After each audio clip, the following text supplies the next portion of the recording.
Good morning, welcome to the next podcast, Fanny Collier-talks cricket memorabilia. Good yesterday, I went down to the cricket yesterday at Farncombe for the first time this season.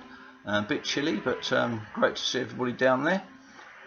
First team unfortunately lost, and the third team that was playing down there lost as well. So not a great start to the season, but I think the twos won, which is a benefit.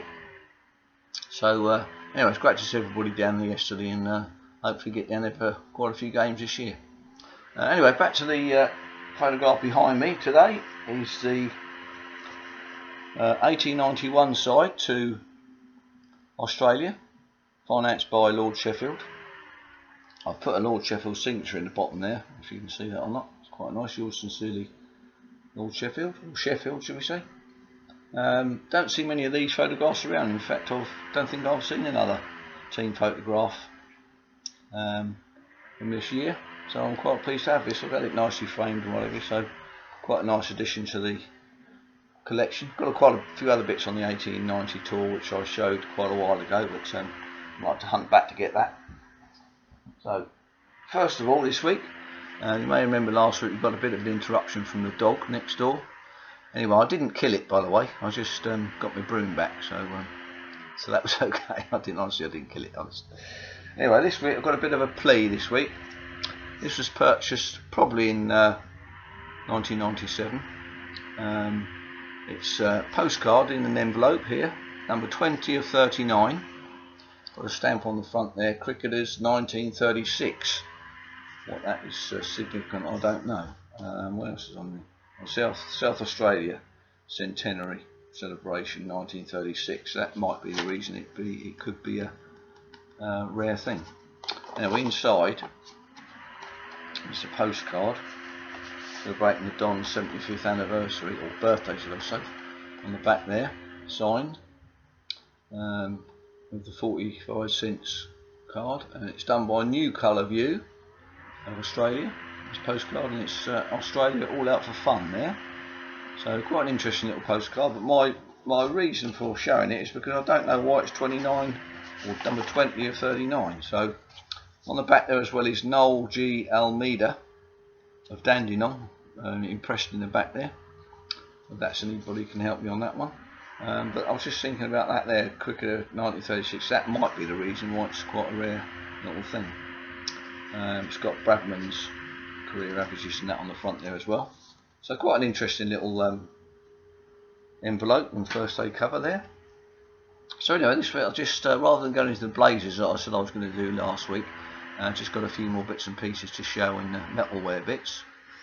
So I'll start with a couple of John Paul Getty's 11, 1996 at Wormsley. This is obviously a hip flask, not a silver one, it's just a stainless steel, 7-ounce stainless steel on the bottom there. On the front there is Getty's emblem, so I'm assuming this is given to the players who ever played for JP Getty's 11 at Wormsley 96. Also that come with that is this in lovely Tiffany & Co box. Is a quite nicely presented in a little pouch as well, a little Tiffany pouch.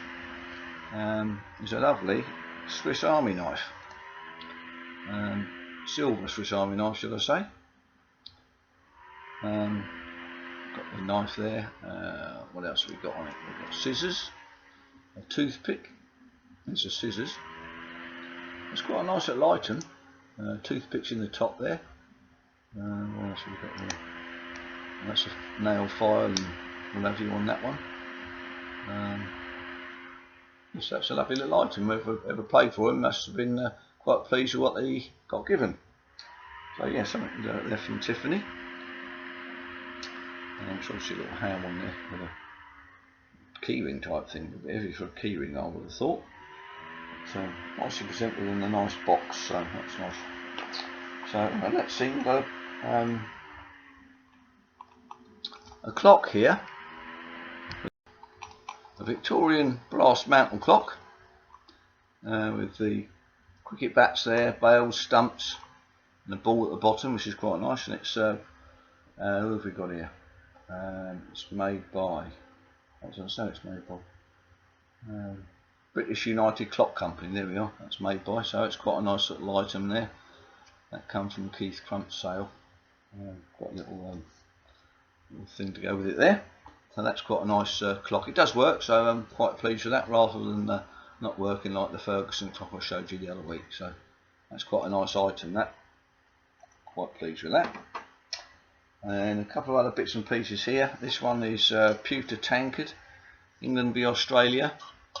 4th Test, Edgbaston, 1981, with all the scorecard on it, all down there. England win by 29 runs. Quite a nice little thing, that. That's tucked away on the shelf, so quite pleased to have that. Another one here is Tankard, presented to John Edrich for Player of the Year in 1959, or 69, sorry, beg pardon, from the Wombwell Cricket lovers. So quite pleased with that. Big Bad John, my first cricketing hero. So quite a weighty thing, that. Pewter again. That's quite nice. Next thing is this rather lovely silver trophy desk ornament with a broken stump with a ball on there. That's solid silver. That with a nice little oak plinth.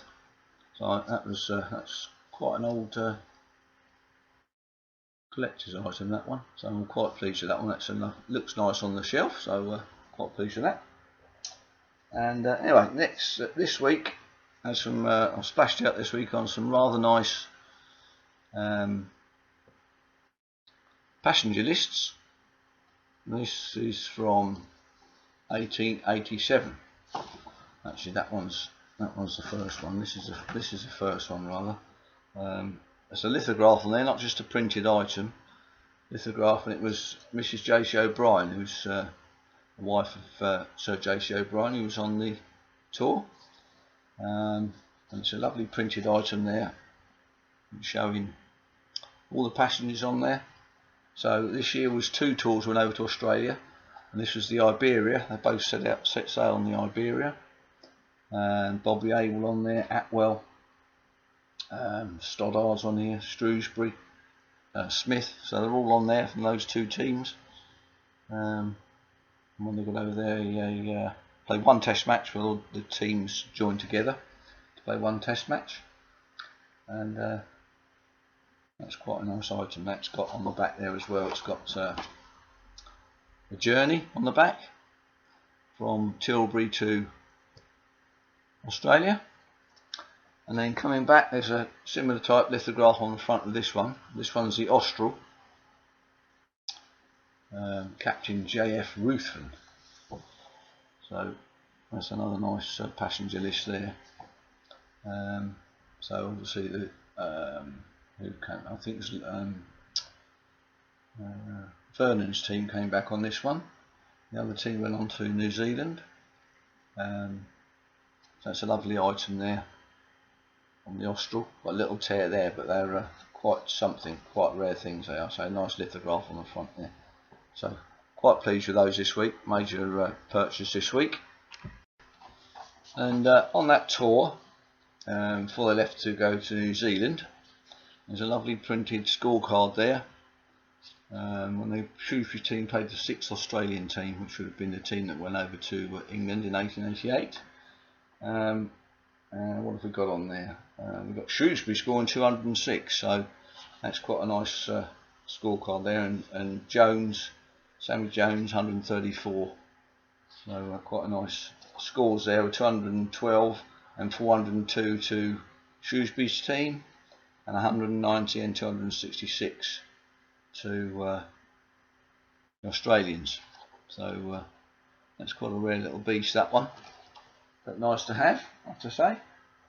So anyway, that's about it for this week. Hope you've enjoyed what you've seen this week, and we'll go on to next week and perhaps do the Blazers next week and go from there. But there's plenty of other things to see.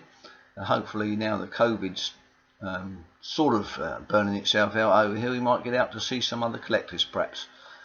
So let's hope on that case. So anyway, I'll see you next week, and I hope you enjoyed this one. Cheers.